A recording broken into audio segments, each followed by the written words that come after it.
Gente, vocês acham que feijão precisa comer? Por quê? Não, é de verdade, eu sei.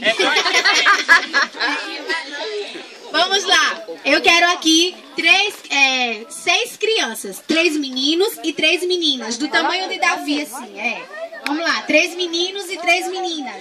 Ajuda aí, feijão e arroz. Sara. Pronto, tem 2 meninos. Chega. Eu não quero, não, pronto. Tem 3, falta um menino aqui desse tamanho. Vem, Natan. Chega, Natan. Bora. Vem, Natan. Pronto, Natan não veio ele. Vamos lá. Vamos apresentar as crianças. Qual o seu nome? Valmir. Davi. Vinícius. Você? Sara. Paloma. Thalita. Vamos lá. Feijão. Estranho, viu? Vamos lá. A laranja. Chupar, olha. Já tá querendo levar, né, menininho? Aí a dança da laranja, tá certo? Sara vai dançar com o Davi pelo tamanho. Segura aqui a laranja. É assim a brincadeira. Deixa aqui eu mostrar como é, A dança da laranja é assim. Tem que dançar segurando a laranja pra ela não cair, tá certo? Vocês sabem dançar? Vamos lá, segura aí, Davi.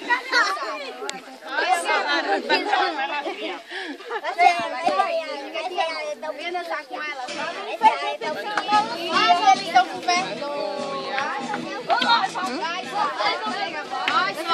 Vem cá, dança com ela. Bota assim, tem que segurar na testa. Segurar assim na testa. Segura, vai, Davi, com Sara. Vai, Sara. Segura na mão. Vem, vocês dois. Quando a criança pega, não pode me dar a mão, não. Na mão. Segura assim. Cadê a gente? Pode colocar a mão, não tem que ser com a testa. Ei, Valmir.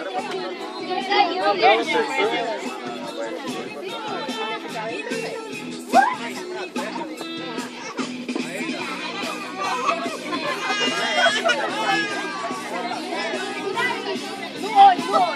Olha no olho. Começa a dançar. No olho.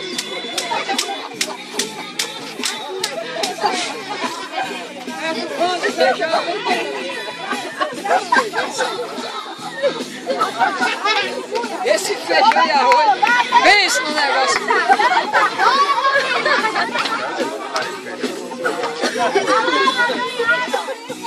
Eu não fiquei ganhando, não. Quem foi, hein?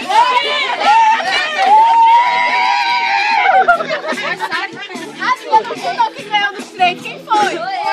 Esse aqui, Davi. Sara. Palmas pra Davi e Sara. Desce a laranja aí. Sara. Super não, né? Davi, vem cá. Pérola não.